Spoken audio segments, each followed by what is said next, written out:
Anti incumbency એટલે કે જેની સત્તા છે પક્ષ સામે અને એ પક્ષના નેતાઓ સામે પ્રજાની નારાજગી હોવી, શાસકો સામે પ્રજાનો અસંતોષ જ્યારે હોય, આક્રોશનો અગ્નિ જ્યારે ભભૂકી રહ્યો હોય અને તેનાથી ચૂંટણીમાં પોતાને નુકસાન ન થાય તે માટે એટલે આ એન્ટી ઇન્કમ્બન્સીને શાંત પાડવા માટે સત્તા પક્ષના નેતાઓ અવનવા પેંતરા અજમાવતા હોય છે।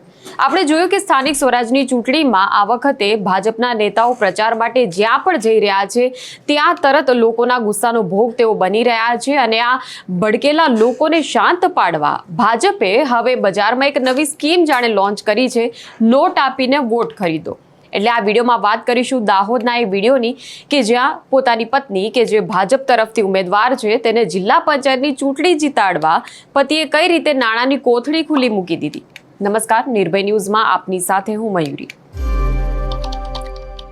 એક લોકશાહી દેશમાં જ્યારે ચૂંટણી યોજાય છે ત્યારે કોણ જીતશે અને કોણ હારશે એ સામાન્ય રીતે જનતા નક્કી કરતી હોય છે, પણ ગુજરાતમાં તો લોકશાહી હવે જાણે એક મજાક જ બનીને રહી ગઈ છે। જનતાને લોભ લાલચ અને ધાક ધમકી આપીને પોતાના તરફી કરવાની એક આ નવી સ્ટ્રેટેજી છે જે ભારતીય જનતા પાર્ટી આ વખતે ચૂંટણીમાં અપનાવી રહી છે। ત્યારે એક વિડીયો હાલ સોશિયલ મીડિયામાં વાયરલ થઈ રહ્યો છે। આ વિડીયો છે દાહોદના ઝાલોદથી જિલ્લા પંચાયતના જે ભાજપના ઉમેદવાર સુમન ડામોર છે તેમના પતિ મુકેશ ડામોરનો વિડીયો છે। ખુલ્લેઆમ ભીડ ભેગી કરી છે, લોકો મોટી સંખ્યામાં ભેગા થયા છે અને લોકોને પૈસા પોતાના હાથે વેચી રહ્યા હોય તેમ વિડીયો પરથી લાગી રહ્યું છે। ત્યારે પહેલા જોઈ લઈએ એ વાયરલ થયેલો વિડીયો અને એના પછી આ ઘટનાની વધુ વિગતો જાણીએ।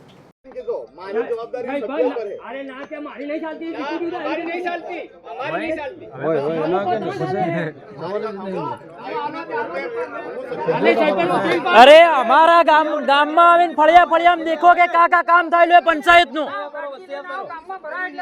पहला पंचायत नो ठराव आपी दे कि पंचायत विभाजन नो, बाकी हमारे कोई वोट नहीं हालवा। सभ्य के सरपंच नहीं आप तो मुकेश काका तद्दन खूटी पड़े तमारी डेपुटी आगळ आवीने के साल डिप्यूटी है नहीं देवा, ये पैसा भी नहीं देवा।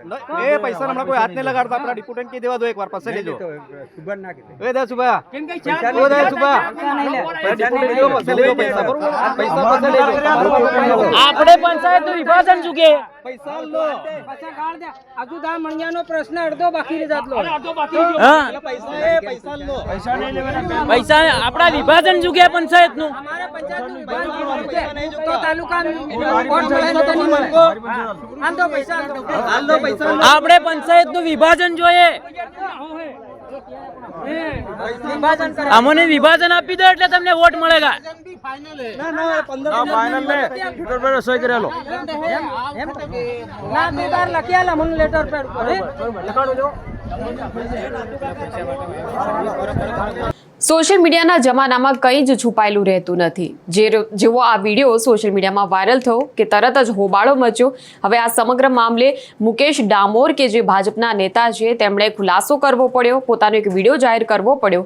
પરંતુ આ વિડીયોમાં એવું કહી રહ્યા છે કે કોઈ પણ મતદાતાને પૈસા આપ્યા નથી, એવો દાવો કર્યો છે કે તેમના હાથમાં પૈસા નહોતા પણ પત્રિકાઓ હતી, આ ભાજપનું સાહિત્ય હતું, પ્રચારની જે પત્રિકાઓ હોય તેનું વિતરણ તેઓ લોકો સમક્ષ કરી રહ્યા હતા। ત્યારે જોઈએ એ પ્રતિક્રિયા જેમાં મુકેશ ડામોર એવું કહી રહ્યા છે કે તેમને રાજકીય રીતે આ ચૂંટણીના માહોલમાં બદનામ કરવાનો એક પ્રયાસ થઈ રહ્યો છે। આખો વિડીયો એડિટ કરેલો છે અને તેમની પત્નીને બદનામ કરવા વિરોધીઓ દ્વારા વિડીયો વાયરલ કરવામાં આવ્યો।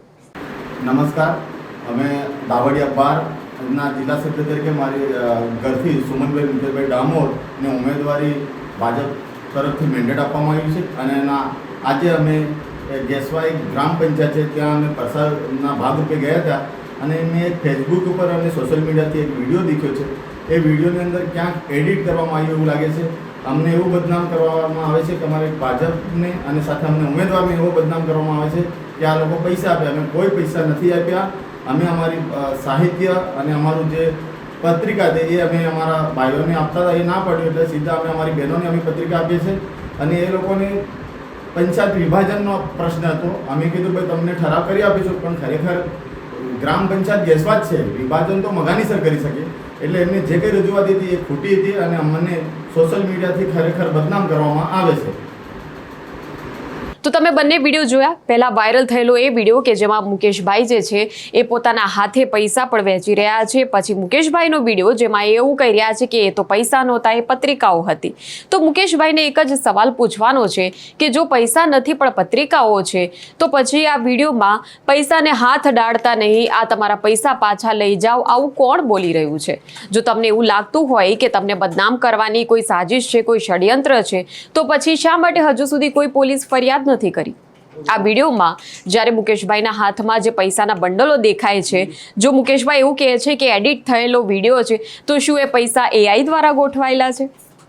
હવાલાકાંડના બહાને ભાજપ અન્ય પક્ષને ટાર્ગેટ કરી રહ્યું છે, પરંતુ જ્યારે ભાજપ પોતે પ્રજાના હાથમાં રોકડ પકડાવીને જે વોટનો વેપલો કરી રહી છે તેનું શું? ચૂંટણી પ્રચારમાં ભાજપના નેતાઓ પાસે હિન્દુ, મુસ્લિમ, પાકિસ્તાન સિવાય અન્ય કોઈ મુદ્દાઓ નથી. અને જ્યારે લોકો વિકાસની રાજનીતિ અને વિકાસની વાતોથી રોષે ભરાઈ જાય છે અને જ્યારે લોકો તમને જાકારો આપી રહ્યા છે, તમારા ચૂંટણી પ્રચારમાં તમને ઊભી પૂંછડીએ જ્યારે ભગાડી રહ્યા છે, તો પછી હવે આ નવી ટેકનિક અજમાવી રહ્યા છો કે જ્યાં લોકોના હાથમાં જ સીધા પૈસા પકડાવી દેવાના. આવી ઘટનાઓ જ્યારે બનતી હોય છે ત્યારે એવું સાબિત થાય છે કે ગુજરાતમાં ચૂંટણી પંચનું જે અસ્તિત્વ છે એ ફક્ત નામ પૂરતું છે. કોઈ ન્યાય પ્રણાલી, કોઈ પોલીસ અધિકારીઓ, કોઈ ઈડી કે અન્ય કોઈ સંસ્થા આ રીતે ગુજરાતમાં લોકશાહીનું જે ખુલ્લેઆમ પતન થઈ રહ્યું છે તેને રોકી નથી શકતા. આંગળીયામાં આવેલા હવાલાના રૂપિયા તમને દેખાઈ જતા હોય તો જાહેરમાં જ્યારે રૂપિયાના બંડલો ઉડાડવામાં આવ્યા છે તે તમને કેમ ન દેખાયું? એટલે લોકોના વિરોધથી શું એવું કહી શકાય કે ભારતીય જનતા પાર્ટી એટલી હદે ડરી ગઈ છે કે સત્તા ટકાવવા હવે લોકોના હાથમાં પૈસા આપવા પડે છે? વિકાસની રાજનીતિ પાછળનો આ દંભ છે, આ દંભ હવે ક્યાં સુધી ચાલશે તે જોવાનું રહેશે. ત્યારે આ વિષય પર તમારું શું કહેવું છે તે ચોક્કસપણે કમેન્ટ સેક્શનમાં અમને જણાવો.